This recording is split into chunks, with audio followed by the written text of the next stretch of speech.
all about the work that he's doing there, and hopefully you will all find it really very interesting for your research work. If I can ask you to keep your microphones turned off whilst we are having the presentation, and cameras probably as well. And then if you have a question, we can raise it at the end, or you can pop it in the chat and we'll go through it at the end of the session as well. So I'll hand over to Nick now. Thank you very much. Okay. Thanks very much, Jenny. That's very kind of you. Welcome, everybody. I'm going to be talking to you a little bit about Pearl and why and what we're doing with Pearl and why it's an important and rather different part of UKCRIC. And so what I'm going to do is I'm going to talk for around about an hour or so, and then we'll have plenty of time for discussion and comments afterwards.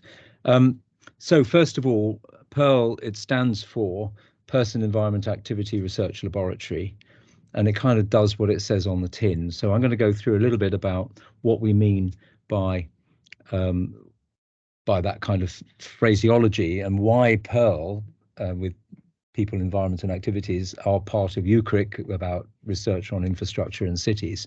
So I'm going to sort of kick off with talking a little bit about infrastructure and kind of in the city environment.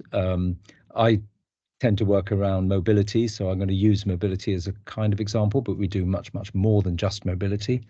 And then I'm going to talk about people and how we study the people and what Pearl does and how that works. So that's kind of the idea of sort of, if there is a program for this morning, that's kind of what it is. So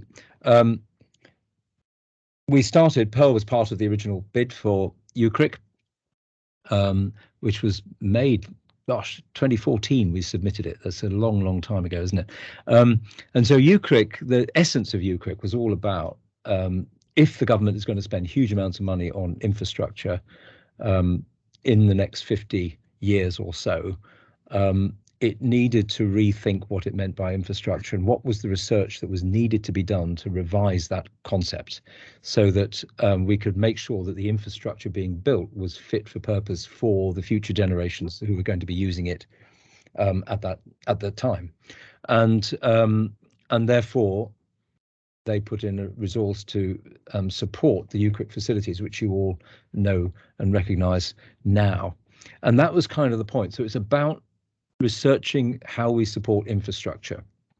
And one of the important questions about that is then, well, it's all very well supporting infrastructure. That's all very jolly if we all want to build infrastructure. But actually, why have we got infrastructure? What's it for? What's the purpose of infrastructure? And how do we then make sure that the research fits supporting the infrastructure to do that thing or those things?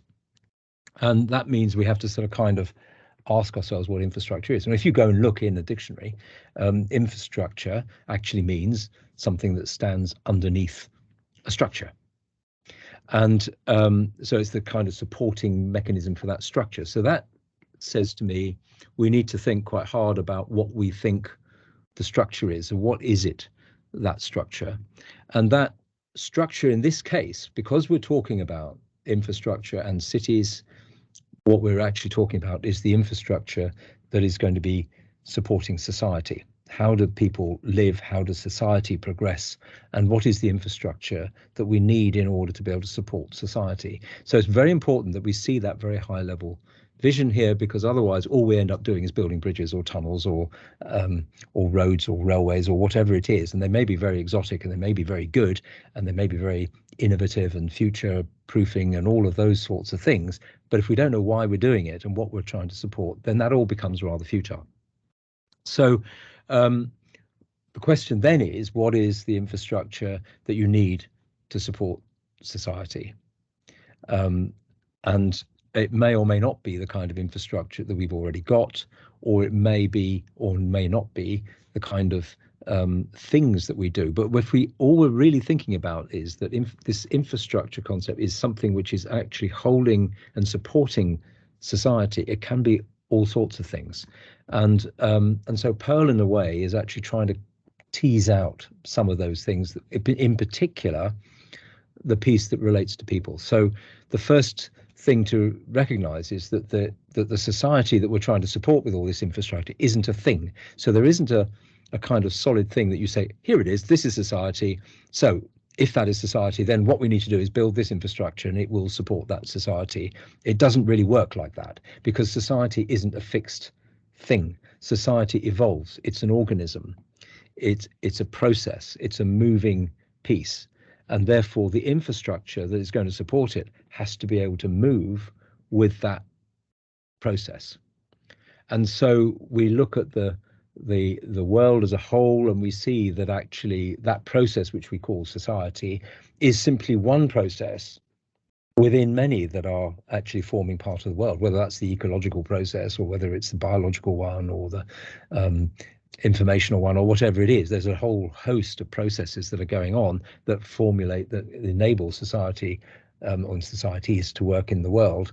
And we're just talking about just one of those when we're talking about society. So we've kind of reduced it down a bit from the whole totality. And then we think about, well, so we've got this sort of societal process going on, and where does it happen? Well, it happens in social environments.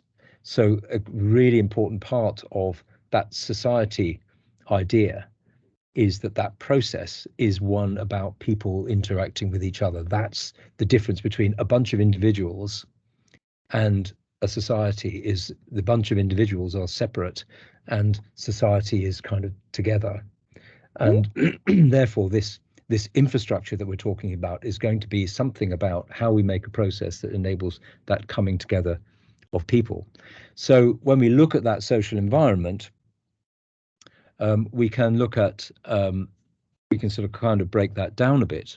So we have components of the social environment, and obviously one component in there is the person. So you don't get society if you don't have people. So the person is the, if you like, the basic nodule, if you like, of this. But then you have groups of people, you then where they tie together to be able to do something in particular, or you might have a crowd of people looking at doing things together, and then you might have publics.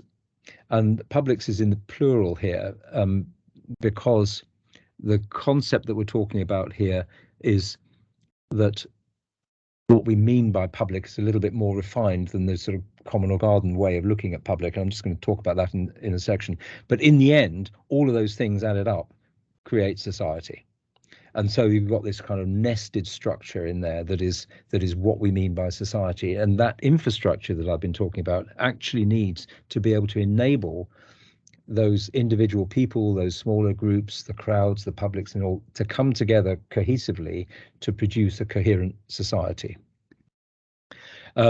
This kind of means that the infrastructure that we're talking about is actually kind of that bolting together or the connecting tissue, if you like, between those things.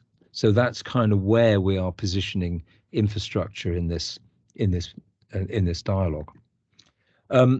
So those particular words, public, crowd, sect, and society. So this comes from sociologist called Gabriel Detard.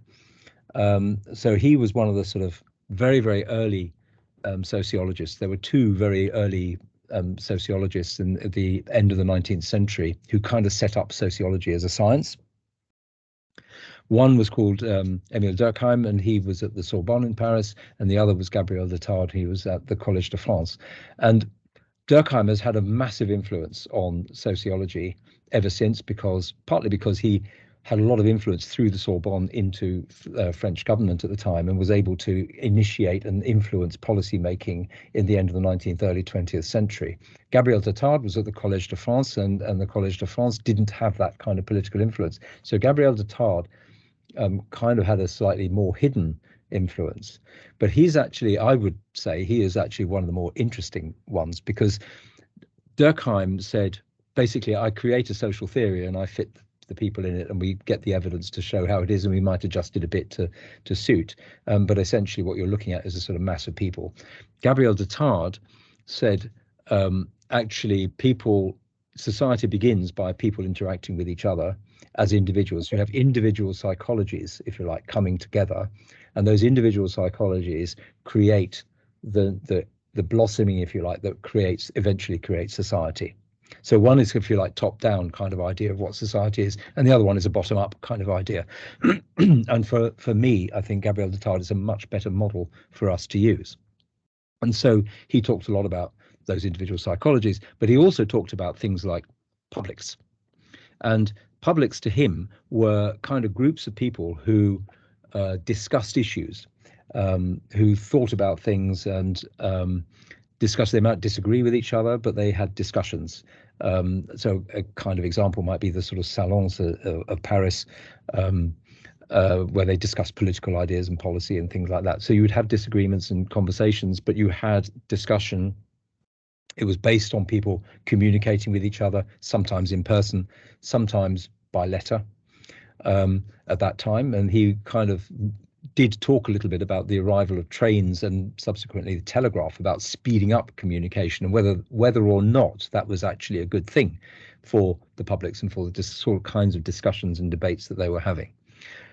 He contrasted publics with crowds, and that's quite an important distinction, because the crowd, the public, can have several different viewpoints coming together to discuss an issue. The crowd has already decided what the issue is, and they all have the same viewpoint, and they have like a slogan, so they'll shout, out, out, out, or in, or whatever the slogan is, and they all have one body. They're only there for that instant in time, and at the end of that period, a demonstration, for example, or the end of a football game, they all go. And therefore it's kind of an unthinking kind of group of people, whereas a public is very much a thinking kind of people. That's how he distinguished between the two. Sects, he talked about sects, that they were like much smaller groups. So the sect would be somebody, very often the instigator of the sect doesn't actually join it. He just simply is there in the background, and the members of the sect will have a whole lot of disparate skills. So one might make a bomb, another one might throw it, another one might drive the car away afterwards, or something like that. And they only come for one particular incident and then they go away again. So it's a very, very particular part of that society, which is sometimes constructive and sometimes not. But overall, in society, you will have all of these kinds of things. And the point about the society piece is it's, if you like, the kind of organization of these. So that infrastructure question becomes about, how am I going to organize this society to be able to do these things? So if we want to look at infrastructure and we want to rethink infrastructure for society, maybe we need to have a little bit of a think about what we actually mean. How do we represent these kinds of things in that kind of way of thinking? And one of the things that is kind of driving Pearl in a way is to look at a model of which is kind of sort of an analogy or a metaphor, if you like, of quantum physics. And one of the reasons why that's an interesting one to be using here is there are some issues. So, for example, complementarity, the idea that there are kind of complementary properties in objects, and you can't actually observe all of them at the same time. So in physics, the obvious example is the wave-particle duality of light or other substances. And in a way, what we're looking at in society is you have this kind of thing. You can see one thing, it could be one thing, it can be the other, but you can't actually observe and measure both at the same time. And by measuring one, you're kind of pushing the other one aside. And therefore, you have to be really careful about how you choose what you're going to measure and to measure that appropriately. But to recognize that in the end, light is a wave or a field that then becomes a particle, becomes a kind of collapsed wave or a collapsed field into what we might consider to be a particle. And that kind of complementarity means that we need to understand what it is that we're actually doing. Second thing is that the concept of materials and the material substances that we think about is actually populated by action. So they're not things, they are processes. So if you think about the floor that you might be standing on or that your chair might be resting on, we think of that as a material, but actually most of the material doesn't exist. It's actually electrons floating around, molecules and atoms and things like that. And there's a huge amount of space in between them. It's just simply that the energy required to keep all that in action is sufficient, that the energy supplanted on it by your mass is is not sufficient to be able to go through it. And so that's why the floor holds you up. And so thinking about something, even something as hard as a material, but as an action, as a process, actually gives us a dynamism about what we're talking about with society, which is actually really, really important. So that kind of way of thinking is really useful. And the third thing is that the observer of whatever it is that you're looking at is not actually separate from what is being observed. So you as an observer, we don't have the kind of sort of happy lie that somehow or other somebody observing an event is actually not influencing the event by doing the observation. And we recognize that the observer is actually part of the event simply by being there observing it, and they do have an effect on it. And we need to understand that and then figure out what that effect might be and how do we actually deal with it. So those kind of things, which kind of come out of the quantum physics way of thinking about things, become actually really, really rather important. And it starts to take us away from thinking about objects, so thinking of infrastructure as a hard thing, into thinking of infrastructure as being the things that are being related. So the relationships, for example, become actually more important than the things that are being related. And very often we come back to Descartes' idea of publics and crowds. We talk about public transport, for example. But are we talking about public transport, or are we actually talking about crowd transport? And certainly if you look at the peak hour metro trains in many cities around the world, the last thing you would think of is discussing, discursive kind of public. What you're actually looking at is a massive crowd being moved around. And we design, or have been designing, public transport, for example, actually to be crowd transport. And is that actually where we want to be in the future? So if we want to look at what infrastructure should we be building for the next 50 years, is it public transport as we currently conceive it, or is it actually public transport which is actually much more enabling of people to be able to use the transport system as a means of continuing and progressing the kinds of discussions that might then influence the quality of life of people on the planet? And that kind of question starts to say, well, if I were doing that, would I design the kind of public transport that we have now? And the answer is probably not. So that gives us a good question to start with when we're looking at this infrastructure question. So if I take mobility, as I said earlier, I come out of this kind of field, so let's use mobility as an example, but it is not the only one by any means.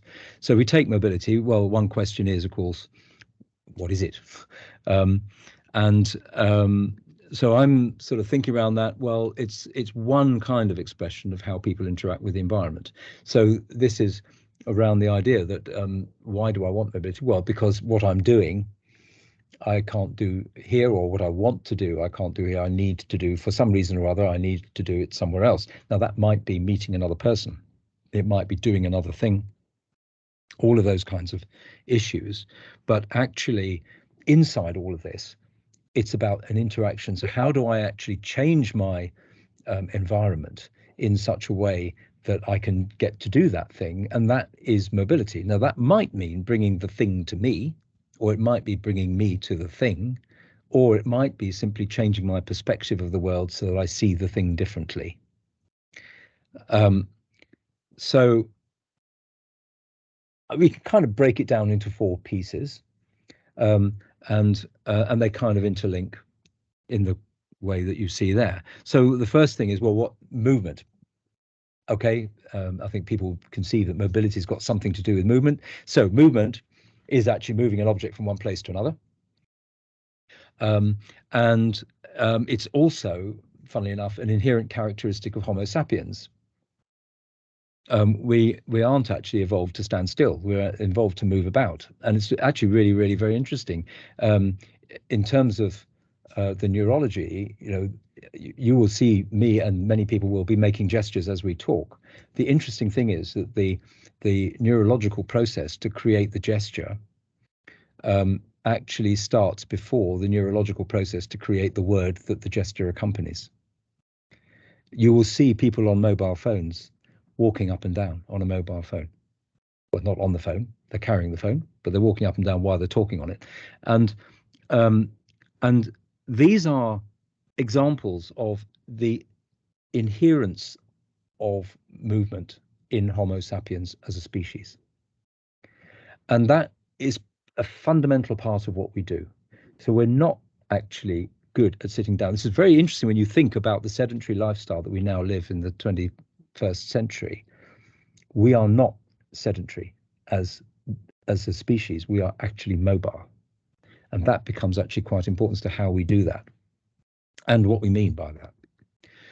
The mobility itself is going to be the context in which that movement occurs. So I thought you bring things to me, or I take me to things, and it's the kind of context within which and why the rationale, etc., of why that movement becomes necessary.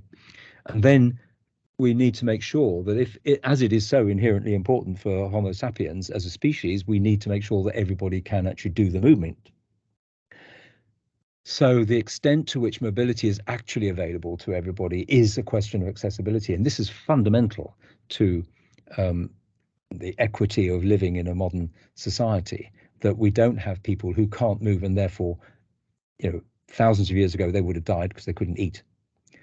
So we need to make sure that the equitable society of the future that this infrastructure is going to support is actually accessible to everybody. So that becomes, it's not an add-on to the infrastructure, it's actually fundamental to it.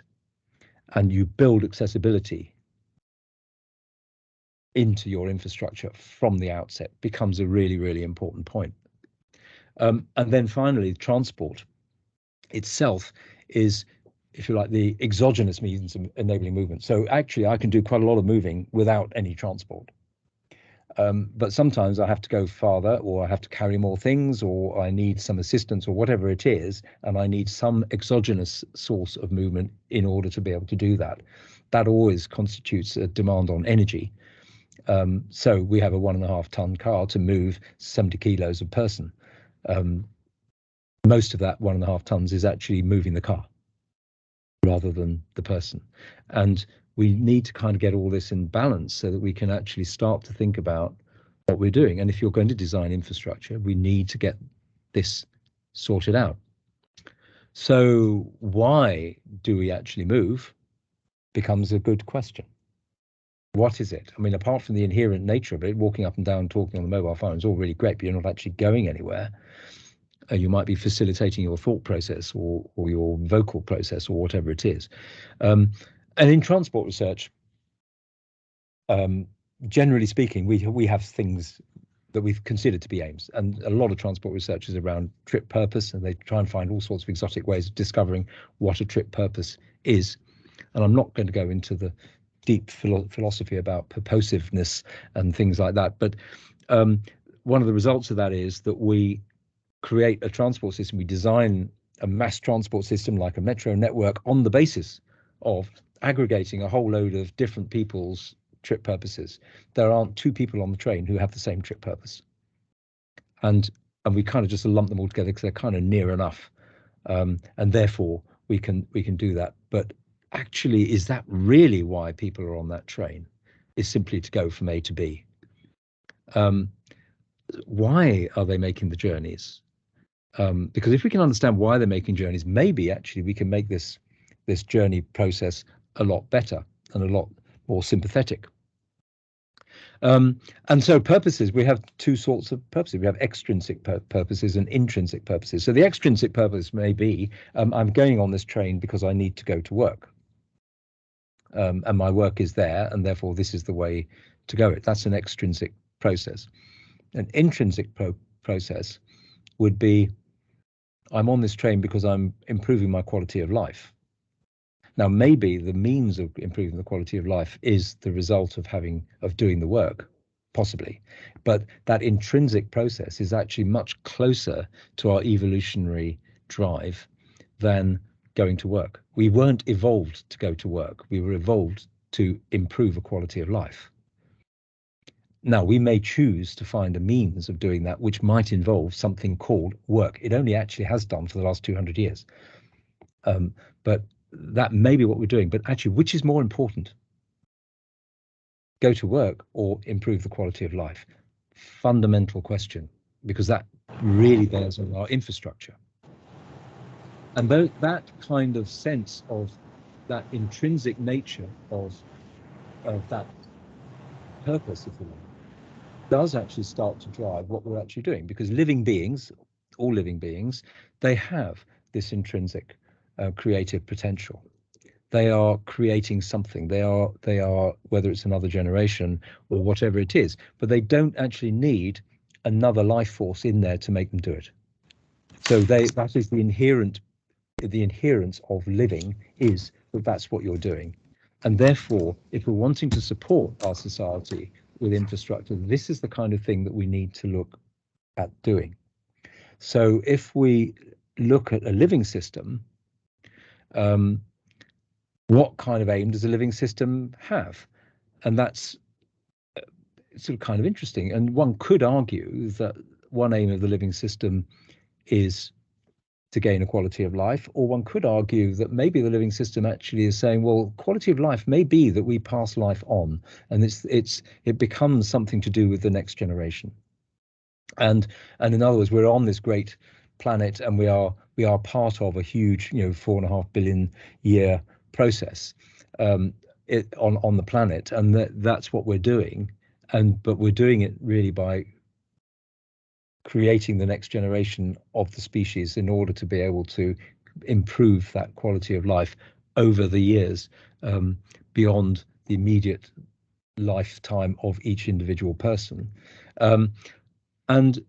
But actually, in the end of the day, we need to sort of think about whether that's, just simply getting to the next generation is necessarily where we want to be, because it could be that actually, where do you get to the end of this? We get to the next generation. What happens then? Well, we have another one. And the purpose of the following one is somehow to resolve the previous one and making it move into the forward. So you have this continuing, evolving melody, if you like, of what is actually going on. And our infrastructure needs to have that sense of dynamism, of support for that ongoing, constantly changing, constantly evolving process. Now, this causes me to start thinking, let's have a look at the infrastructure that we have. So here is New York. And what you see here is very tall buildings, a big wide street. You see a very small sky. You can't really see the horizon, and you can imagine the kind of noise in there. You've got traffic, you've got people shouting and talking, etc. And all of that sound is being bounced backwards and forwards across those hard walls. So it's a very, very aggressive kind of place to be. This is the sort of infrastructure we've been building for a city, but we're not building it for people. And what actually are people evolved for as a species? And the answer to that question, genetically, we have arrived at something like this, at the savannah. And the savannah, as you can see, whereas the previous image was essentially vertical, this one is essentially horizontal. Very little height. There's nothing up there. There's a huge sky, very flat, kind of soft ground. And what our whole biological system of the human body and mind is actually geared to this. So we find things like the city actually really difficult. In the savannah, if I hear a sound to my left, it's probably coming from something on my left. If I hear a sound on my left in the city, it might be coming from the right.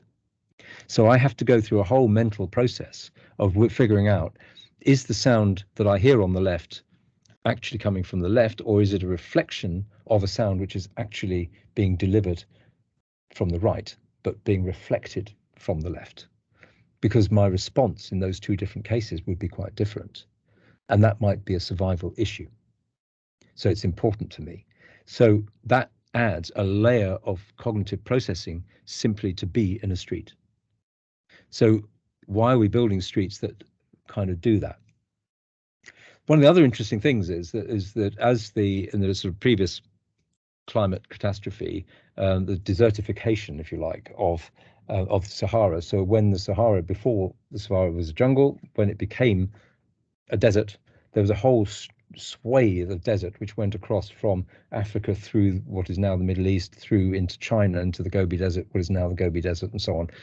That all happened, and suddenly all of the people who were living, all of the species that were living in that place had to move in order to survive. And they couldn't actually go further south because they just hit the ocean. So they went north and they went into Europe, and they had different kinds of environment to cope with. They had to live with much more variable day lengths, lower levels of light, longer nights for some of the year at least, shorter days and so on. Very, very different. It's colder, different temperature, all of those sorts of things. And actually it was smaller. So they had to compress a lot more. And why did Homo sapiens, out of all of the hominins, why did Homo sapiens survive? Is because what they had the capability of genetically were three things. One was collaboration, the ability to do things together. One was cooperation, to do that in a positive way. And the third thing was about communication. Initially, song, subsequently language. And what we call sociality is the sense that those three things are possible. That's what we now mean by sociality. And sociality becomes a key node in what we're actually talking about creating that infrastructure for society. After we've actually sensed that it's possible, we then move on to, well, what's the first piece that you do in the process of sociality? And that is very simply to greet somebody. And a few years ago, we did a project, and some of our colleagues did some surveys of people in a number of cities in the UK, and they asked them what would enhance their well-being. What could a city do that would enhance their well-being, or what was a characteristic of a city that would make them feel that their well-being was higher? And one of the very, very high things in that list of things was described as, walking down the street, seeing somebody that I didn't know, and saying hello to them and walking on. So we looked at this, and what you get. So Edward Hall did a lot of work on what people did in New York way back in the 1960s. And one of the things he identified these kind of spaces. He called them, as a whole, he called them sort of social spaces. And what he reasoned was that he noticed that people would do certain things in certain sort of kind of bands of distance away from a person. So 7 or 8 meters away, they would be able to clock somebody, be able to see that they're there, but they wouldn't actually be able to see a lot of detail. The visual acuity is not sufficient to be able to tell detail from these people. So if you imagine two people walking towards each other, as they come a bit closer, they can begin to recognize that this is the person. They might be able to infer a mood. They might see that they are smiling, or that they're frowning or scowling or something like that. And they're now able to decide, how am I going to respond to this person? As they come a bit closer, you get into the distance at which you can actually converse, where your voice is strong enough and the ears are strong enough to be able to speak and be heard easily. And then if you come even further, even more close, so down to about 40 centimeters away, that becomes, there's two conditions that you're in that kind of proximity to somebody. One is that they are a friend or a family or somebody that you're very familiar with, and the other is it's an act of aggression. And I suppose the third one is that you're on a metro in Tokyo with a density of 7 people per square meter. Now, that process of those two people walking together, coming together, takes about 4 seconds. And the really interesting thing about this, when we started to look in more detail and looked at more research about this kind of phenomenon and get away from all the planners and into the sort of microbiology, what we began to find is that if that happens, if you have two people who don't know each other and they interact in this way in the street, very, very informally, so there's no imposition of a conversation or anything other than simply greeting, what happens is there's a release of endorphins. And what the release of endorphins does is it makes you feel good. So it's not actually surprising that people say that actually walking past somebody and greeting them, saying hello, and improves my well-being, because actually it does. And so that sort of kind of raises the question about, well, we have to sort of think about this, that 4 seconds is actually pretty critical. And how long does how long does that well-being last for? So we're starting to talk about time and the relationship between the shortness of that greeting, which the greeting itself takes maybe half a second or something, but the totality of that 4-second period is actually quite a large chunk of time in the context of the brain. How do we actually get that to work for us? How do we design an infrastructure that enables and encourages that to happen? So that sociality becomes actually really important. How do we initiate it first and then enable it to happen better? And if that is the case, how do we make the infrastructure to make that possible? And we need that sense of duration. We need the sense of time, not as a measure, but time as a period, as a duration. And therefore, we need the infrastructure to enable duration. And that's actually quite a change from the kind of driver for infrastructure now, because the way that we see infrastructure now is very much more about how do I reduce time. How do I make sure I can, chop a second off? We know I take 2 seconds off the dwell time of a Victoria Line train in the London Underground, and I can save a train in the Fleet, and I can do all sorts of other things. But actually, is that what we should be doing infrastructurally? Is a good question. So it's a good idea to think about time. Now, normally we think about time in a very Newtonian way. So Newton had the clockwork universe and all of this sort of stuff, and time was essentially a constant. And how many graphs are there in the world that have time as the independent variable? And but let's look at time in a very different way. See time as a duration, and it's very different. It's not a line with little lines on it. It's something very much more. And one model might be something like a spinning disc. So let's imagine it like a spinning disc, like this sort of guy in the theatre which spins all the plates on a pole. So you've got time, and so the plate is, or the disc is revolving. But this particular disc has a little crack in it. So as it goes around, this crack is obviously going around, and every time it goes around, you can sort of kind of see through it. And that's kind of where you get into your idea of where the duration meets the Newtonian concept. So the duration is a much more complete model, and the Newtonian concept sort of pops up every now and then through through that crack. And different kinds of duration, of course, will be marked by different speeds of rotation. So some plates might turn very slowly, some might go very quickly. And around the millennium, Stuart Taylor and various others, including Brian Eno, were asked to make something called the clock of the long now.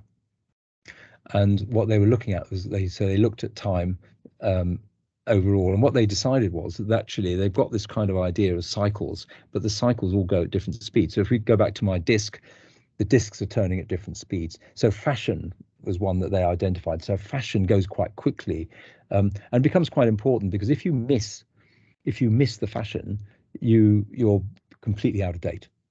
It's no good. If the fashion is pink jackets and you go and buy a pink jacket after the fashion has turned to blue jackets, it's no good.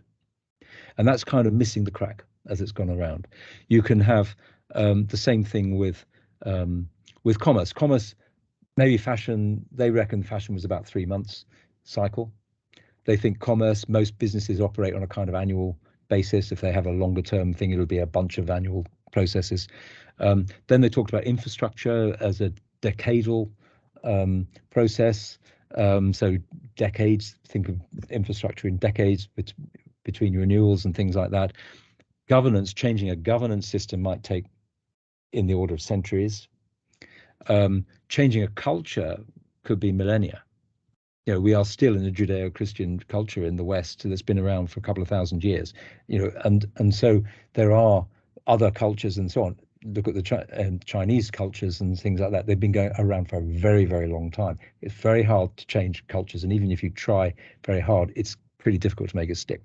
So you get the cultural shift goes in that kind of cycle. Nature, of course, itself has massive cycle. earthquakes, volcanoes, all of these sorts of things. Any one particular one of those isn't going to happen very frequently most of the time, or if it is, it's just separate versions of the same incident. And so you've got your nature is turning very fast, but at the same time your fashion is actually going very, very, very quickly. So you have this idea of shifting between the very slow, long, stable, continuous kind of idea at the bottom end of that diagram, going towards the fast, short, innovative learning kind of thing at the top. And of course, the essence of all of this is that all of those discs are turning at the same time.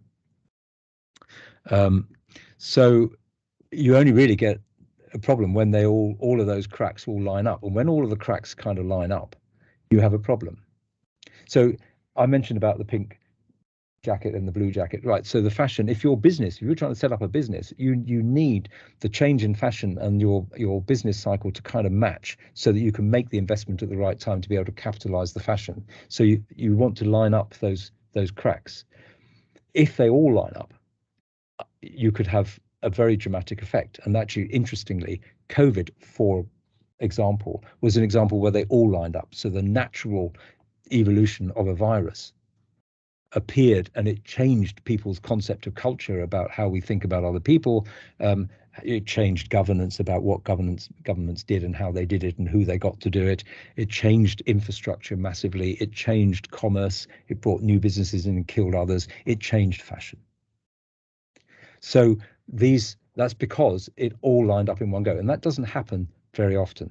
That's why the COVID pandemic was such a dramatic issue, even taking into consideration all the massive amount of tragedy and illness and death and so on that went on. The actual fact of it was a problem too. And so we can extend that, and we looked at extending this a little bit further in the other direction. So if you started at fashion, and you can say, well, fashion's every 3 months or so, and maybe I can have a schedule which I might know roughly what I'm doing in a couple of months' time. My diary is probably in the business of weeks. What I'm doing next week, the week after, maybe still in flux. The activities I'm doing, maybe that's something around hours, in the context of hours. The actions I'm doing might be minutes.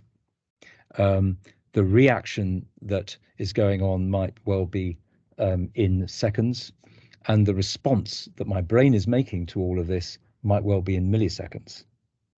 So we can put these concepts of time together, and you can then have a kind of arrow of time that stretches from eons of the nature right the way through to the milliseconds of the pre-conscious.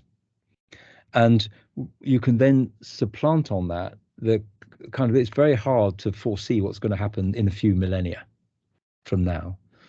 We might be able to imagine something happening in 100 years or in a few decades. We might be able to predict something next year, but we might be deluding ourselves about that. We might be able to arrange something in a few weeks, maybe in a month or two's time. We might be able to do things in minutes. We might be able to have our conscious awareness processing in seconds or parts of seconds, and our pre-conscious processing, which is going on all the time, is in the order of milliseconds. All of these things are going on at the same time. And of course, you've got, on the one hand, you have the environment is actually operating in that way. So some things in the environment happen very, very quickly, and some things take ages. And of course, that is also true of people. When somebody jumps into a fossil fueled car, they are tapping into the eonic nature in the fuel, even though their brain is actually doing something in milliseconds. And so this whole sort of idea of how we then think about journey patterns and the time duration about thinking about and predicting and planning for journey patterns or journeys, or how we actually think about the responses and the interactions and so on, is going on all the time. But we have this totality of the timescale that we're actually dealing with. And that means that our sense of infrastructure has to kind of think about this. So the sociality that we were talking about takes a few seconds. That requires a kind of social space in which it can happen, which might need to be thinking about doing something in minutes. But that might be inside a neighborhood which might be thought about in terms of decades. And so the infrastructure that we're talking about needs to embrace these different durations. And we need to think about how we're going to make our infrastructure actually do that. And that brings us back to this concept of time. So the time, those kind of behavioral choices that we're making are actually all driven by time. That sort of temporal spectrum, that range that we've just been talking about, is going to drive the behavioral choices that we make. And time, rather than being a line, as you would see in a Newtonian model, might be much more like a spiral. That image that you can see there is essentially the solar system, where the yellow dot is, of course, the sun moving it, and the other is the orbit of the planets going around it. And as you see, it's a kind of moving spiral. And that sort of helix is kind of the way that we look at time when we are thinking about infrastructure. And the important thing is that things repeat like a spiral. It repeats, but it never is repeated. And that kind of sameness but difference is what we have to drive and what we have to be able to accommodate when we design infrastructure.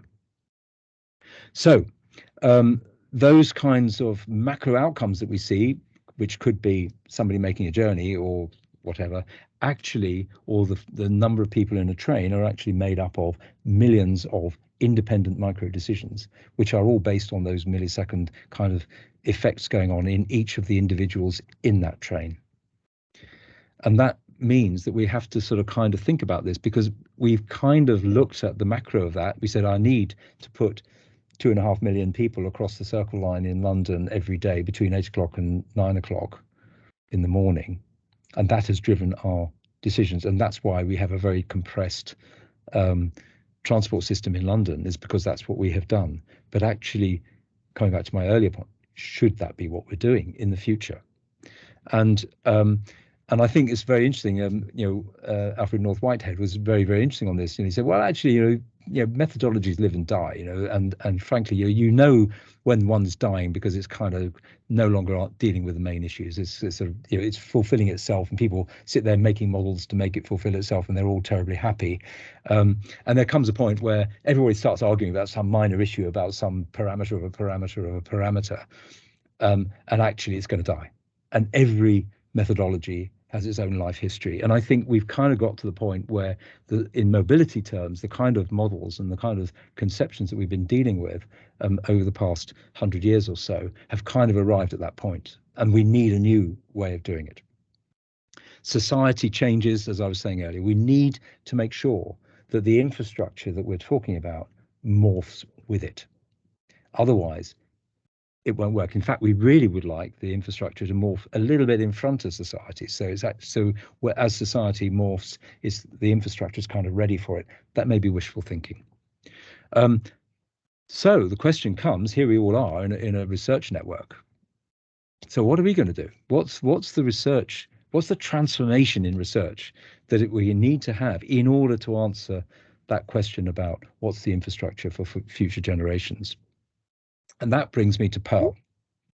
So PEARL is a laboratory, and it has a vision. And that vision is, we're going to create a better world. We're going to contribute to that, at least. And it's going to be about a world in which people and the environment come together and thrive. And you can only do that if both thrive. You can't do it. People only thriving, environment only thriving, doesn't work. It has to be equitable, healthy, safe, beneficial, and all of it mutual. So let's have a little think about how we start to look at this. So this image is, you may recall, this is an aircraft that landed, or whatever one does, in a river in New York, and those people are standing on the wing. Now, the interesting thing about this is that plane was in that situation because it lost both power to both engines at 1,000 meters altitude due to a bird strike. So they had no power. And the pilot looked around to find somewhere where he could land it, and eventually decided that the river was the best option. So he then said to the co-pilot, I'll fly the plane, you do the checklist, because pilots always do checklists. So he knew he had to land that aircraft at exactly 11 degrees. If you landed at 12 degrees, the back of the aircraft would hit the water too early and the plane would flip backwards. And if you landed at 10 degrees, the engine cowling would hit the water too early and it would flip forwards. So he had 11 degrees and he knew that. So he had to try and get this aircraft down onto the water. So he had an adjusting its speed with no power, no instruments and everything. So he was doing everything by sensory perception. He was doing everything through the feel of the stick, the feel in his stomach, his heart rate, what he could see, what he could hear, all of these things in order to be able to drive the plane. And as you can see, he managed to put the plane on the water and the plane remained intact. But at that point, the checklist chap had only got a third of the way through the checklist.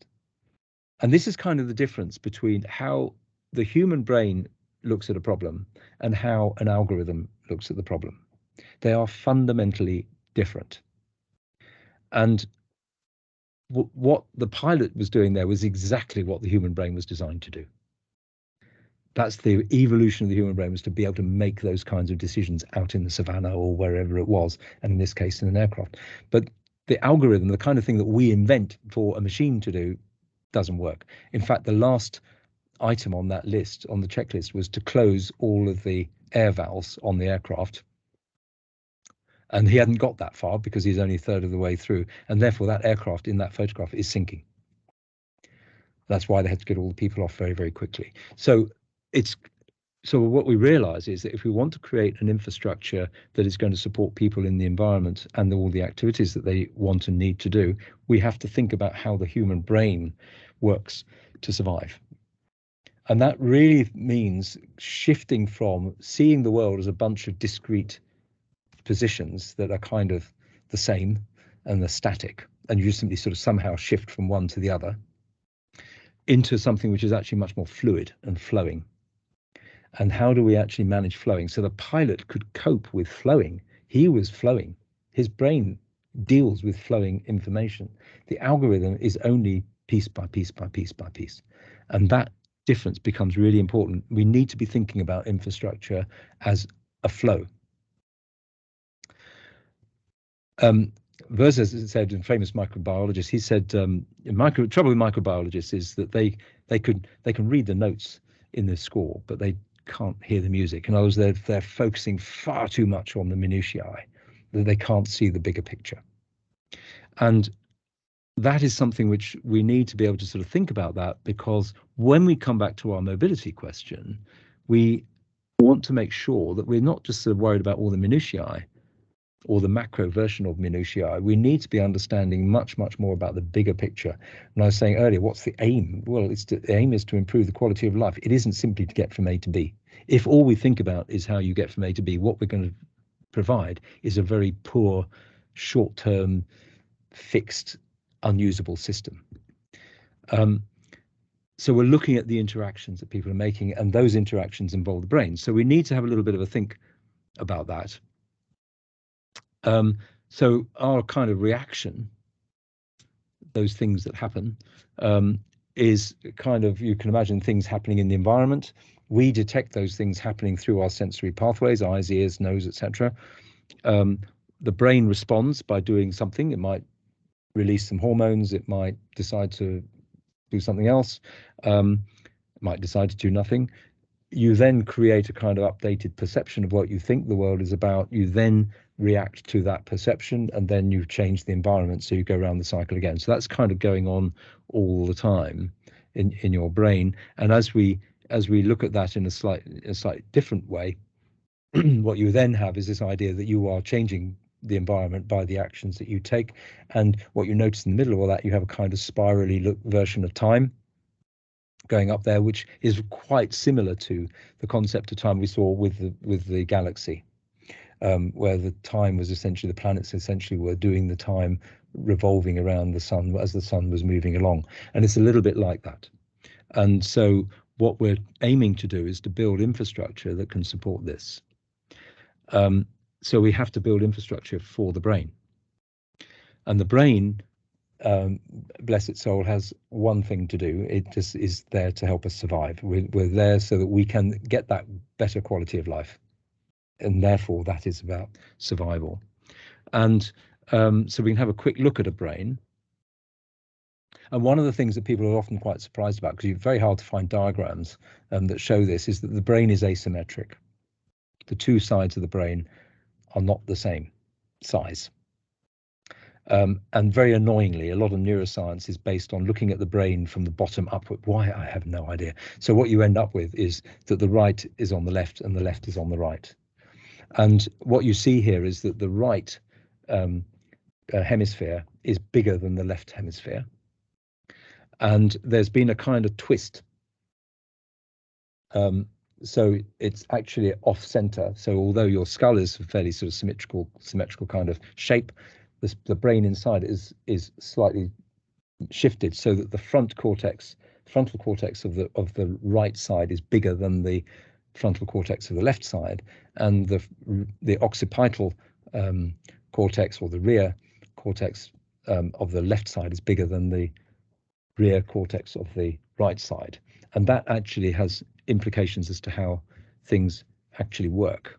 So if we look onwards a little bit more, one example of this is that somebody who is asked to draw a tree, and they drew this tree. And you can see there's a trunk, there's branches, there's leaves and things like that. So then they were put under a thing called transcranial magnetic stimulation, which basically enables one hemisphere to be switched off. So first of all, they switched off the right hemisphere. So this is, and they asked them to draw the tree again. And this is the drawing of the tree. Same patient. That's the drawing of the tree. And you can see there's no left side. And it's a really quite skeletal version of a tree. So it's just got kind of branches and sticks sticking out there. That's all it is. Then they switched off the left side and asked them to draw the tree again. And this is what they drew. So what you get with the right side is a much fuller picture of a tree. It's more flamboyant. It has trunks. The branches have structure. They're not just lines. You've got all your leaves and you've got branches of branches and things like that. It's much, much more detailed than the one on the far left, which is where both hemispheres were concerned. So what is actually going on here is that the brain conceives things differently in the two halves of the brain, and how you actually perceive the world is actually the combination of the two. And that's a really important message when we want to do this sort of stuff. So, for example, just to summarize all that, the left hemisphere sees, in inverted commas, only one side in detail. The right hemisphere actually sees the whole thing. The right hemisphere deals with your peripheral vision, for example, and your peripheral sound system. And in order to get both the context of the right hemisphere and the conceptual picture of the world of the left hemisphere, you need both. So there's a piece in the middle of the brain called the corpus callosum. So here's a picture of an actual brain, and some other points around it is that the right hemisphere is much more intra-connected, so it has a lot more connections inside the right hemisphere, things, so information going backwards and forwards within the right hemisphere than the left. And what tends to happen is that people who have a left hemisphere dysfunction, like a stroke, or it's been medically or technologically stopped from working, you get a lot more sense of context and meaning, and it's very good at dealing with novelty and being creative and looking at the periphery and thinking about the future and reality, and very importantly, synthesis. If you did the same thing the other way around, so you freeze the right hemisphere so you only have the left, what you find is that people know lots of words, but they don't know what they mean. You've got that's very good at logic, it's very good at calculation, very good at geometric shapes. It knows what a square is and what a circle is. It's know why. It's good at the past, about what it's done in the past. It's very good at that, and it likes to repeat that. It's good at models, and it's very good at analysis. Analysis means taking things apart. Synthesis means putting it together. So if you want a full picture of the world, you need both. And so what happens, the way that we perceive the world, is that the brain sets off by interpreting the context, and the right side passes that information through to the left side to analyze the concepts that come out of that context, passes it back to the right side to synthesize the meaning, and then updates your perception. So it shifts from the right to the left to the right. So the corpus callosum is a really, really important piece of the puzzle. Then we need to think through how that actually works. So a good example would be to take something like words. So the right hand context is, so how am I going to describe the world? How does the world look to me? And it comes up with something. It passes all of this across to the left-hand side. The left-hand side says, well, what's the word that would describe this? Oh, I've got a word here. It's called blue, or whatever it is. What does that mean? It has no idea what it means. So it passes it back to the right hemisphere, and the right hemisphere does the meaning side. So, oh, blue means it's sea or sky or whatever it is.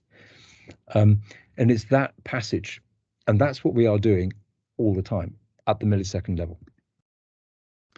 And in a way, what Pearl is a kind of representation of that process. So in Pearl, we can kind of create a world in which we can control the periphery and the detail. So we can make something susceptible to the right hemisphere or the left hemisphere, or both, and we can start to manipulate that world in such a way that we can then see how people actually interact with it. So how do we do that? Well, the first thing is that we need to sort of think about those decision-making processes and the individuality of it and that perception and how we're going to understand it. So we've got that whole conceptual idea, but in the end, we need to know we're going to go left or right. Yeah. So we look at that environment. How does it arrive via our senses? How do we actually process that in that kind of parallel way? How do we update the perception? So with our first guess at what the world is, how do we change that into what we think it is after a bit more evidence from our senses and so on? And then we can move on. So we can build a train. And this is a London Underground train. And what you see there is people getting on and off this train. And it's kind of seeing how those people are perceiving each other and the train through this brain process, in order that we can start to see, so how do we influence the way that they see the periphery, or we don't want them to see the periphery, or we would like them to concentrate on this thing rather than that thing. How do we actually do that within the design of the train and the platform in order to be able to get a better response for people moving in and out of that train? What is the crowded nature of that train doing to that process? How serious is it? Should we actually be operating at a much lower density in order to get a better cognitive response and a better working of the system and a better sense of that quality of well-being? And the answer is yes, we do need to reduce the density. In Pearl, we can create those environments. We can change the lighting, so we can simulate anywhere on the planet at any time of day or night, for that matter. We can enable the way it feels, the physical appearance and so on, to create life-size environments. So you go into there and you are in an environment. We can change the smell, so we can make the smell whatever we wish. We have some work going on at the moment looking at how smell combines with sound, and maybe they're complementary and they reinforce each other with ones to shape one's perception of the world, and sometimes they go against each other. And how does that work, and what difference does it make if that happens, and how might we be able to offset that with something else? We can simulate all sorts of sounds in there. We can have aircraft flying through the building, or trains, or whatever, or a street, or we can have a little fly buzzing around, if that's what we want to do. So all of that is in there, and we can actually, of course, we can do all of that at the same time.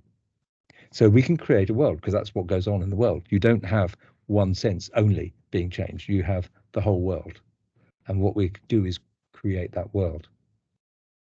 So we control it, so the whole of that interior is black. That reduces the amount of visual intrusion from the building itself. And you'll see on the left there is an example of the unstraight edge. The reason we have an unstraight edge is that if you perceive a straight edge, your left hemisphere will determine that it's a straight edge, and therefore it's not natural.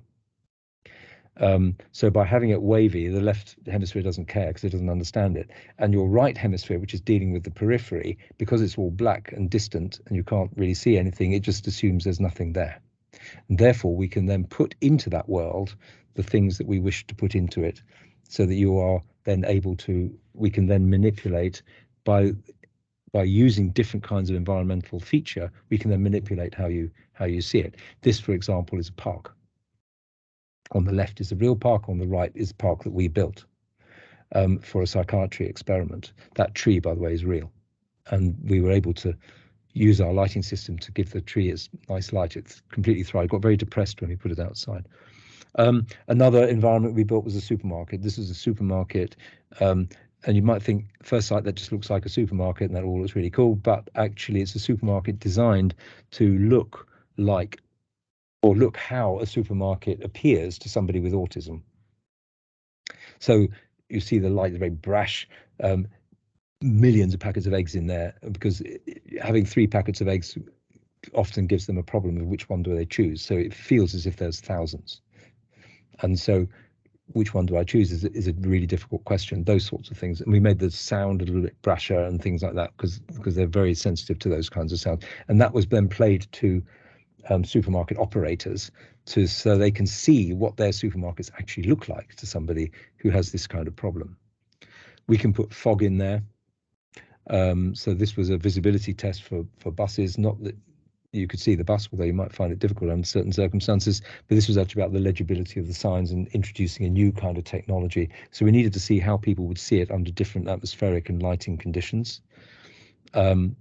We can then take all of that away. We can fill it with smoke so you can't see very far, rather like in the bus thing. We can reduce the visibility down to about 60 centimeters. We can take the light absolutely out so you can't see anything at all, not even your hand. Or we can combine the smoke with color and we can create all sorts of things, as you can see there. And then, of course, we can combine all of these effects together. So we can create, for example, an explosion or something like that, if that's what we want to do. But that's all the environments, but of course, we have people here. So what do? People are our kind of instrument. So we basically fit them up with all sorts of equipment. This particular person has accelerometers and physiological measures. They've got eye tracking glasses on. They've got foot pressure insoles. And this was for an experiment where we were looking at how people with dementia move. This was one of our control participants.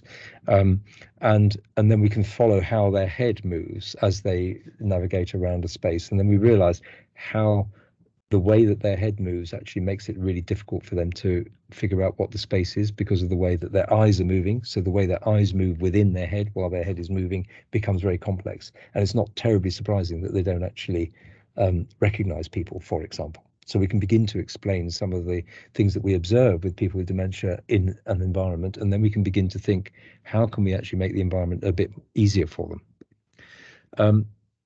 And what we're actually doing here is we're trying to figure out how we actually get that totality of the sensory perception that the brain is using in order to be able to predict what happens next, so that it can release the hormones or whatever it is it needs to do in order to help you survive.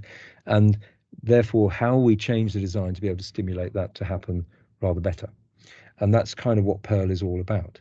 So that turns into the infrastructural question, because it's the infrastructure that we're talking about here. It's the infrastructure that we're building in order to help the brain make better decisions for everybody to improve their well-being and their sense of quality of life, because that is the intrinsic process for a person. So the challenge that I put to my great friends in UKCRIC, we can do all this stuff at Pearl. And what we're talking about is rethinking infrastructure from a human perspective. So this isn't all about how do I dig a tunnel, although tunnels are very important. It's not about what kind of materials I have, although materials are important. It's not even about what kind of data. We have huge questions about what data is as a concept, let alone what data are as things, and how do we actually answer those kinds of questions. So there's a challenge to a number of the UKCRIC facilities there. Thinking about infrastructure as a temporal thing rather than as a space thing is actually really important. So how do we actually relate that? And space and time, are they actually separate? Or when you start to think of things as flow, then you're actually kind of combining them into a single concept where the two move together. Thinking very much more about synthesis. How do we understand things synthetically, bringing things together to understand the totality, as opposed to understanding things by taking them apart and understanding how all the bits work. So it's the totality.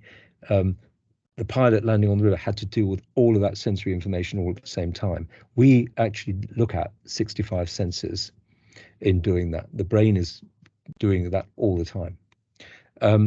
How we look at flow, how we look at the world from an imaginative, intuitive kind of way rather than a sort of logical way. Because that's very much the right hemisphere. So what's the right hemisphere giving us? Because whatever that, if we can feed the right hemisphere right, then the logic of the left hemisphere will work better for us. How we understand contexts, again, very much a right hemisphere thing, as opposed to just the concepts that drive the kind of models that you do in the left hemisphere. How we process multisensory perception, and how infrastructure that we build, create, helps us or doesn't help us to do that, and how we deal with asymmetry rather than symmetry. Symmetry is a kind of dead state. It's kind of isolating. It's isolating. It's nothing happens in symmetry. Asymmetry is generative. It's the thing that creates new concepts, new ideas, new concepts, and understands new things. Asymmetry is where we need to be. We're not looking for the model to make the world symmetrical. We're looking at how we can understand synthetically an asymmetric world. And that's the kind of stuff we do at UKCRIC and at PEARL. And I think this is the challenge, or these are the challenges that we put to the UKCRIC community. We have the facility. You want to ask these kinds of questions, then we are kind of people you might want to talk to. So with that, I will stop, and perhaps we can have a bit of a chat.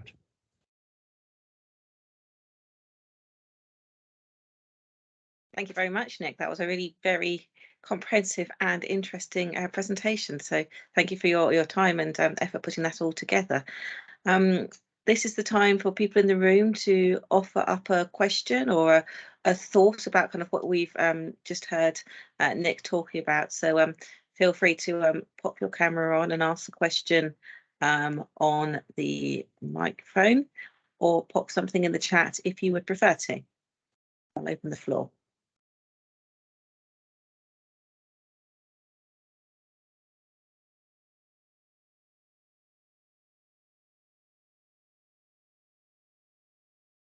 Everybody's very quiet.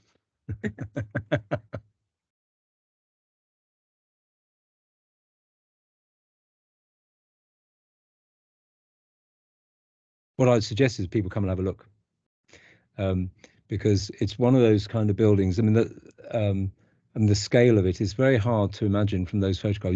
You kind of get an idea of the scale, but we're talking about 44,000 cubic meters of space there. So you imagine somewhere about 100 meters long, 40 meters wide. That's the kind of thing you're talking about. So it's big. So, and it means we can do many things, many different things at the same time. But actually, we can also do things. So next year, for example, Network Rail is coming in to build a station there.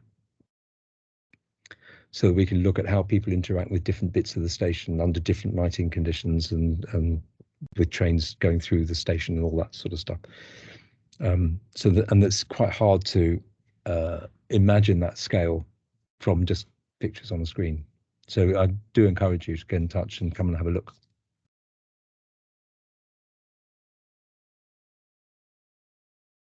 Everybody's still very quiet. A question. Hi, Nick. Hi. Hi. I have a question. I think it's more like of a tangent, I guess, to your talk. One of the comments you made. So you mentioned how, you're making a case for how infrastructure needs to support duration in order to kind of support sociality. I was just wondering what your thoughts were on climate and sort of the social climate, the political climate of a place. how yeah, what in your model, where would you place that?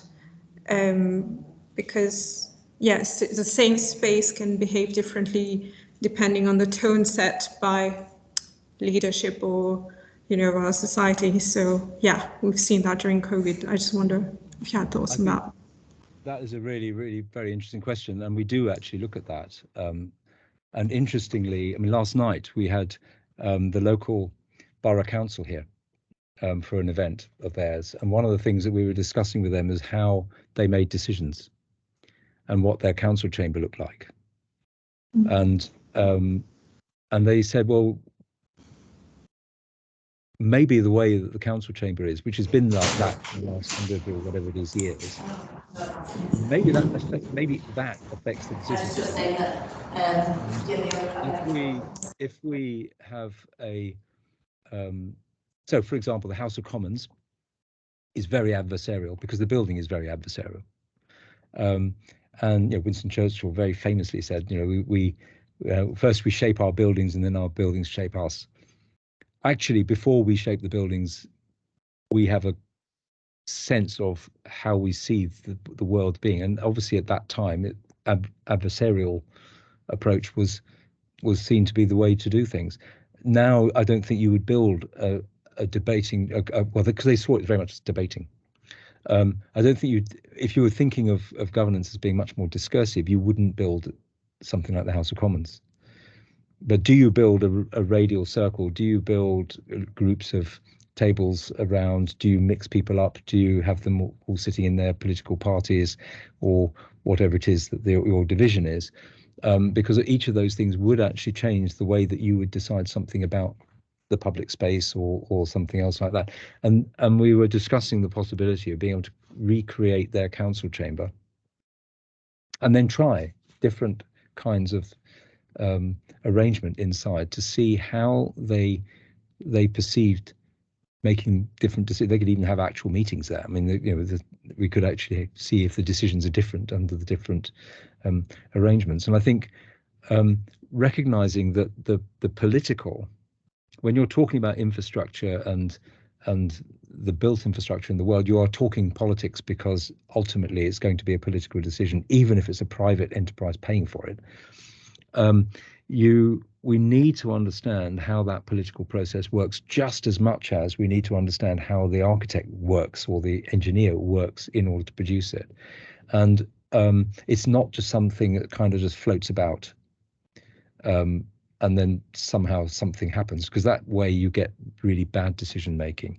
So, and what we have found in work around the world is that it works so much better when you bring people together in disparate groups. So you wouldn't have only politicians, and you certainly wouldn't have only politicians that agree with each other, but you would have politicians and the engineers and the architects and the people, the public representations and things like that, working together to produce decisions or solutions. Because that way you actually get a much more holistic way of looking at what that is. And it isn't just a question of getting just having 10 people around the table so you get 10 different points of view, so you get some kind of averaging down to some boring level that nobody can disagree with. It's actually about creating the best world out of that. And what we find is that having that mixture as a way of actually creating these kinds of decisions is actually a lot better. And so, and one of the things that drives that is knowledge. So one of the things we have in Pearl is a 500-seat pop-up theatre. And the reason that we have the pop-up theatre is that you can do exactly that. We can say, look, here is the environment you're talking about. Here is the public space you're talking about. If you light it this way, this is what it will look like. If you light it that way, that is what it would look like. So how safe does that feel to the women in the street? How friendly does it feel to the children?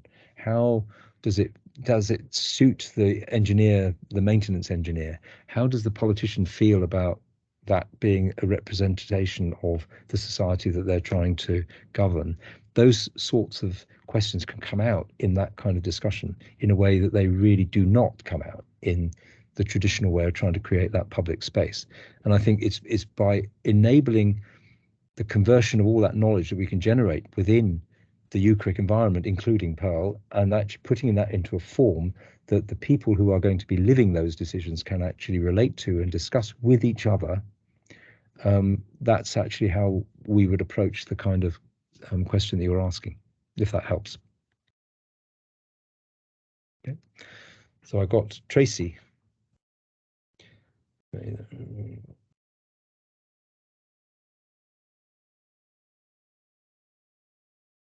Yeah, okay.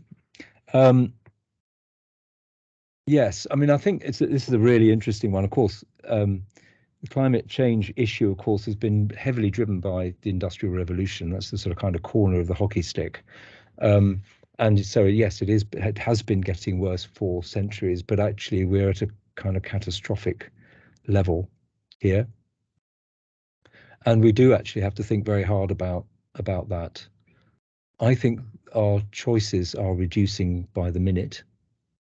And so we do really need to think about what actually is important. So I actually kind of wonder, 6,000, 7,000 years ago, when the desertification of the Sahara happened, they must have been sitting around thinking about, it's getting very hot, getting very dry, nothing to eat. We're going to have to go somewhere and we're going to move and we're going to do all those. Of course, we have absolutely no record of any of that kind of discussion. But what you got was a mass movement of people into a very, very different kind of environment. How do they actually go through that? What do they actually do there? And are we actually in that kind of position? Are we now going to have to move from where we are to somewhere else in order to be able to accommodate that? Is changing the fuel that we're using to drive our economies, which is still basically fossil fuel, is changing that going to make a difference? And if so, why aren't we doing it faster? How are we going to do things, and to what extent are we going to be looking at actually we have to learn to cope as a society with an increasingly intense and possibly alienating environment? So how are we going to do that? And I suspect we need to do an awful lot more thinking around that, because as the pressure gets bigger, we're going to have more tension and more stress. And as you get more tension and more stress, you're going to have more incidents and events that are harder to control. So it's in our interests to make sure that we try to make the way in which people interact with each other more equitable, more sympathetic, working together, more collaborative, more cooperative. And how do we make our infrastructure help them do that? And you're absolutely right about the timescales in the short, medium, long timescale. Very difficult to know what to do in 100 years' time, because we have no idea what that generation will be. What we can do is we can figure out how one actually tries to educate people to work in the unknown, deal with the black swans and all of those sorts of things. So I think those kind of things are certainly in there. But I do think we have to there are some really fast things which we kind of have to do very, very quickly. And what I don't see, going back to those sort of spinning discs, I don't see that the governance, if I look worldwide, I'm not just talking about the UK here, but if I'm looking worldwide, I don't see the quality of governance that can really handle that kind of situation, because they're ill-informed and they're driving on a very, very different direction politically. And I think that's a really difficult point to try and pick up. So shock tactics. I think we certainly need something. Shock is good, and certainly Pearl is a place where you can demonstrate things. There's no doubt about that. We can demonstrate very subtle things and very unsubtle things there. And I think there is certainly an element that is around how people experiencing something is an issue. is, we are much better as sentient beings. So you put somebody in an environment and they will respond to that environment. And therefore, if that environment is some example of how something might be, they will respond to that. And if we can actually get them to retain that response as this is something which we either do or do not wish to repeat, because we could be positive or negative, yeah, that's true. We could do that. So we're actually building an environmental chamber here so that we can build houses in it, where you can have the outside of the houses in one environment and the inside with another. So we can see how people respond to changes in things like temperature, for example, or humidity. And that will be interesting when that comes online. That will be quite interesting to see. And we can actually show people, look, if this is the world you're living in, that's what it's going to be like. So the question they then ask is, so what do we do? And that then comes back to that knowledge thing, which is a much slower process. So I think I think you're absolutely right. There is demonstrating, showing, rather than talking, I think is a really important thing to do. I think this is where, in a way, the climate science people have gone woefully wrong over the last 30, 40 years, is that they have sat thinking it's enough to say the science. And it very clearly is not enough to say the science, because the science is too reductionist, too stuck in its own disciplinary silos, that people who are not involved in those silos either don't believe them or they have the opportunity not to believe them, and they don't understand them, and so on. So I think demonstration of what it actually would look like and feel like is absolutely what we should do. And I think places like Pearl and maybe some of the other UKCRIC facilities are able to show those kinds of effects.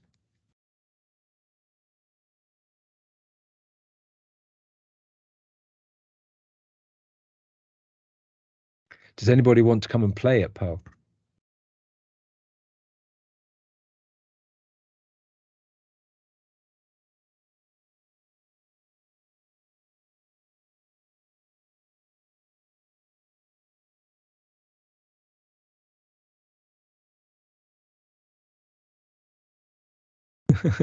Scared them off. Here's another one. Hi, Nick. Can I ask a question? Hi, it's Adam from Arab here, Adam Thomas.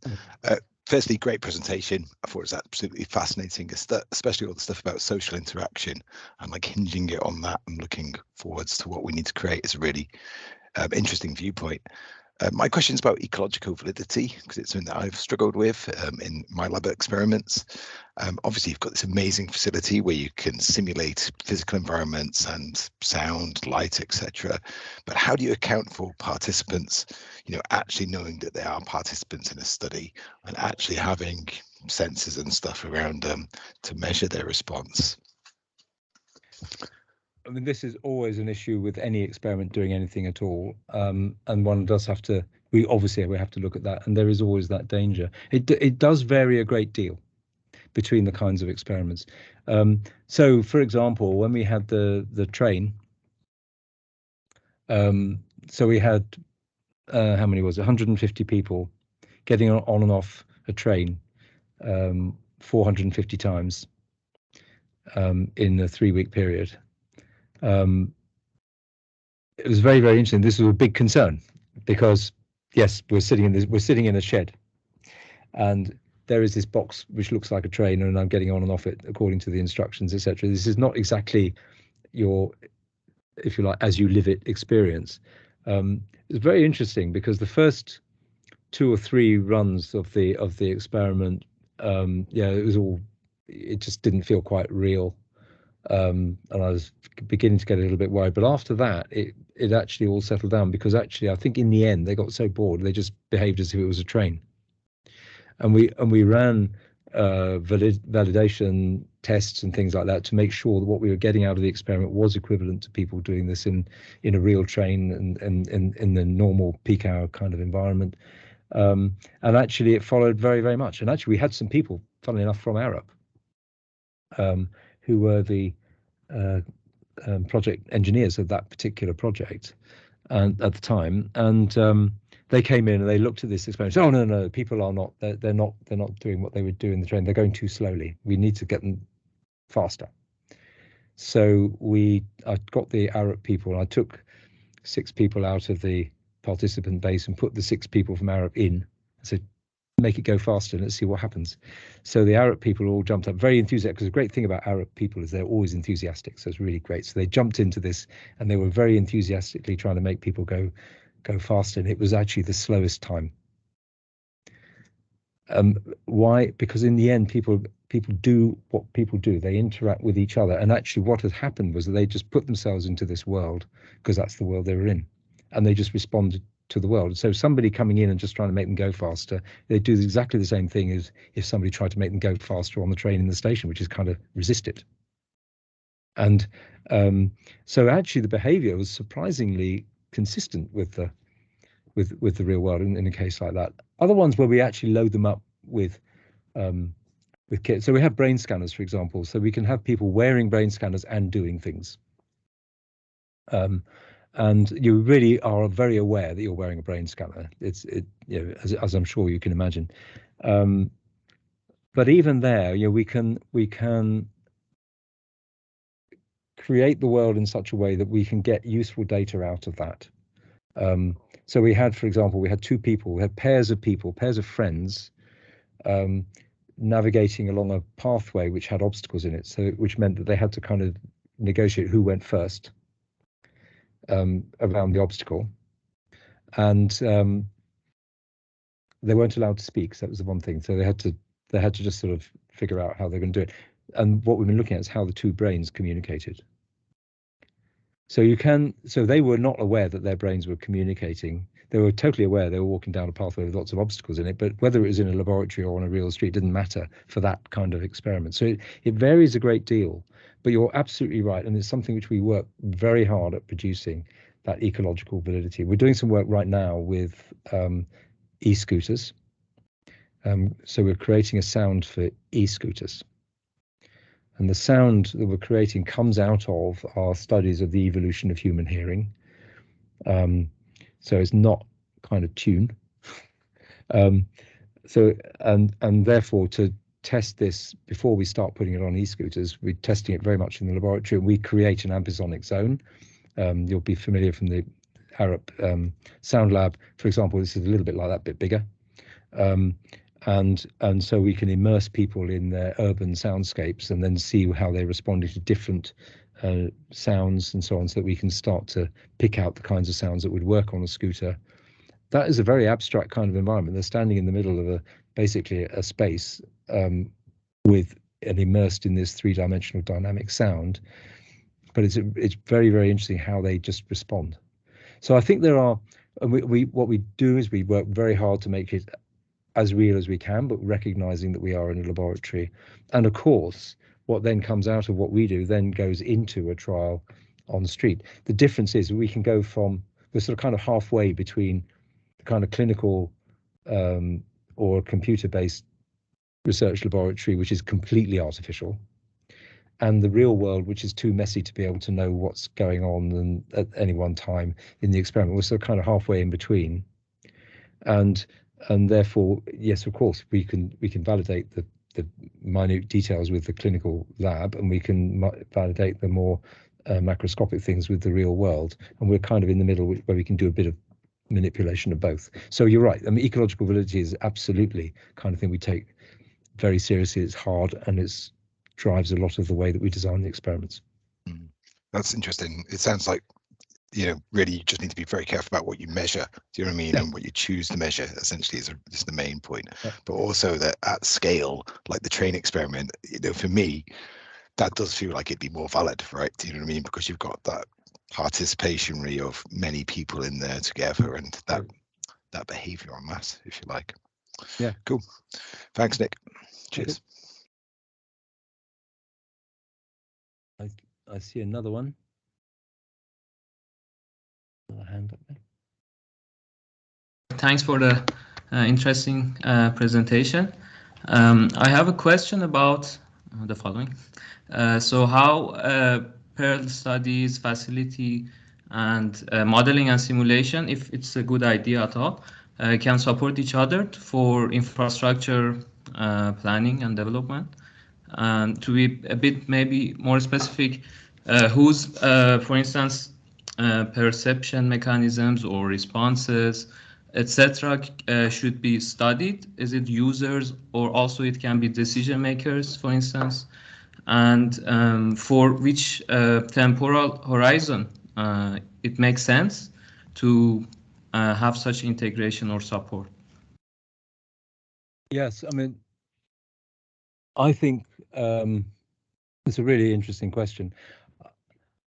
Let's come back to my council people last night. So these are decision makers, and they saw themselves as both participants and onlookers as a way, in a way. And I think there is a value in people understanding a bit more about the decisions that they're making, and what are influencing those decisions while they're making them, and what kind of things could be brought into the decision making process. So I think that it's a very useful thing. Yes, users, obviously, a lot of what we do is for the users, but also a lot of what we do is for the people who are not using it. So if you how do people respond to a noisy railway line, for example? They're not going to use the train. They just have to put up with the noise. So how do they respond to that? And at the moment, they're not very well served, because they, there'll be a planning inquiry somewhere, and somebody will say it's so many decibels and it's this frequency and it happens so many times a day, and blah blah blah, and all that sort of stuff, and nobody really knows what that means. But if you hear it and you understand it, and you can understand that, well, if you put this kind of baffling on it, you will get that kind of effect. Is that enough? Does that satisfy, or do we have to do something else, and those sorts of things? So we can actually upgrade the decision-making process by this kind of technique. So there's that sort of thing. In terms of the models, I think it's an interesting one, because I do kind of wonder whether and it actually pertains to the comment earlier about what we measure, because I do wonder about data. So at the moment, if we think about data right now, what we tend to think about is some kind of digital representation of something, and that does very well. I mean, as you know, so most computer models, by definition, that's what they're doing. But it's not. Come back to my aeroplane example, that it's not what people do, and I do wonder whether we've kind of jumped on the bandwagon of producing data that computers like, because computers are very quick at doing what they like. So they are very good at processing the same calculations squillions of times in a very short period, and doing it very quickly, and they have the illusion of coming up with a good answer and things, and it might at some level be a useful answer to have. But I do wonder whether we should actually be looking at, well, what should a model be like? What should the data be like? What would happen if we actually created data that is much, much more similar to the kind of data that we use ourselves? And I don't know what that data would look like, but I do kind of wonder about this. The human brain and mind combo, we can deal with massive amounts of uncertainty, of lack of knowledge, and be able to make decisions and do things, and sometimes we get them wrong, and we can revisit, and we can do all those sorts of things. That's what the human brain is extremely good at. What we are aware of in the human brain is such a tiny proportion of what it's actually doing, that we really underrate what it is actually capable of doing. And I do wonder whether we should start thinking about, how does the human brain do that, and what is the information? For example, your eye is not receiving data for about 2/3 of the time. Sometimes because it's moving, and it switches off while it moves. Sometimes because there are sort of features about what it's looking at which cause it to switch itself off and so on. But generally speaking, it's basically receiving data for maybe 200-300 milliseconds per second. And what data does it actually get? Well, you get an optical image on the back of the retina, and a very, very, very, very, very tiny part of that, you get a color recognition. And the color recognition is basically a wavelength band. Is it short, medium, long? And your brain, that's converted into an electrical signal. So what your brain actually gets is simply a thing of, so much red, so much blue, so much green, or whatever, however you want to express it, from which you create the image that you are seeing. So that image is kind of constructed in your mind on the basis of your life's experience and knowledge and so on. And it's kind of updated. Your perception of the world is kind of updated all the time. And as the updates kind of reinforce the image so it feels more stable. But we can destroy that. I mean, we can, one of the tricks we can play, not with vision, but with hearing, is to, when people come in and we play the sound of air conditioning. And people come into the space and they look at the space, they see this huge, big cavernous space, and they hear the sound of air conditioning. They just think, yeah, that's fine. There's air conditioning. It's what you'd expect. And they can carry on working. It's not a great deal. They can carry on working. And what's going on is that all the time, their brain is updating that perception. Air conditioning, big space, air conditioning, big space, air conditioning is all fine, absolutely fine. But if I turn off the air conditioning sound, remember, it's not the air conditioning, it's the sound of air conditioning. If I turn it off, there's always, it's one of the great tricks because it always works, there's always a big shock. And the reason it's a big shock is all of those updates that it's been making for the previous hour or whatever have been shown to be wrong. Because it obviously isn't air conditioning. Because the way it turned off was not the way air conditioning turns off. So suddenly what the brain is now doing is it's saying, well, hang on a minute, it's not air conditioning, it's something else. What have I been thinking it was for the last hour? How is that? And that's why you get this kind of shock. It's a complete confusion because all its updates and things have been shown to be wrong. And it's that updating piece, looking at tiny pieces of data that enable it to make assumptions, which it sometimes gets wrong. But actually nobody died. People survived this. They were able to do this. Actually, people thought, on one occasion where we did this, people thought that it was getting warmer when the air conditioning had been switched off. They felt warmer, even though there was no air conditioning. We have no air conditioning. We don't need it. So it's that kind of thing. So the question of what models are like and what data are like, I think, is a really fundamental question if we really want to get inside this thing. And I think the kind of algorithmic based model, digital kind of model that we have become familiar with is okay for certain things and maybe very good for certain things, but I'm not sure it's actually the best that one could get. And I just think there's some really interesting thinking to be done around what we actually mean by data and what those models might look like. And I don't know the answer to that question, but I think it's a good one to ask. And somebody very clever can find the answer.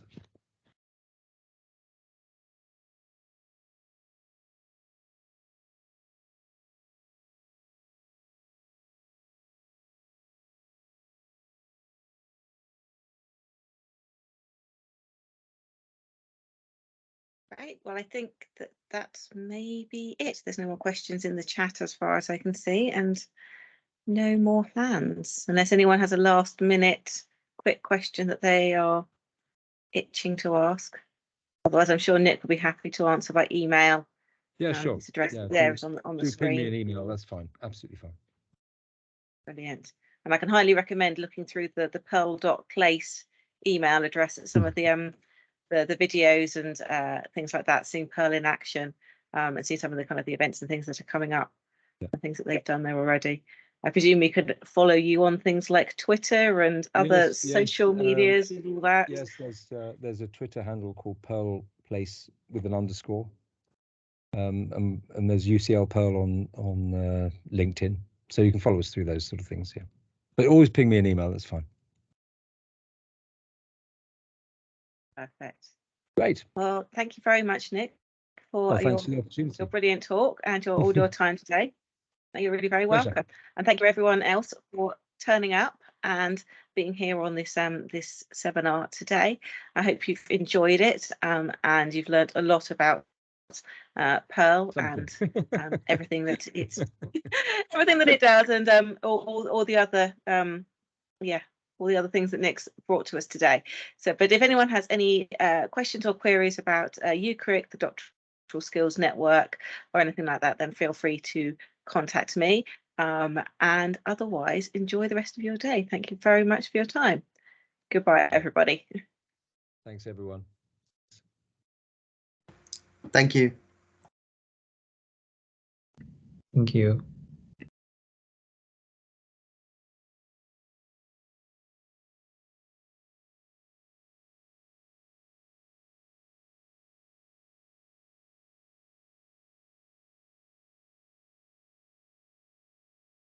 Jenny, do you want me? I mean, I could probably put this on the pearl.place website. Would you want me to do that? I'm easy either way. You're very welcome to. What I was planning on doing, let me just stop the recording now. They get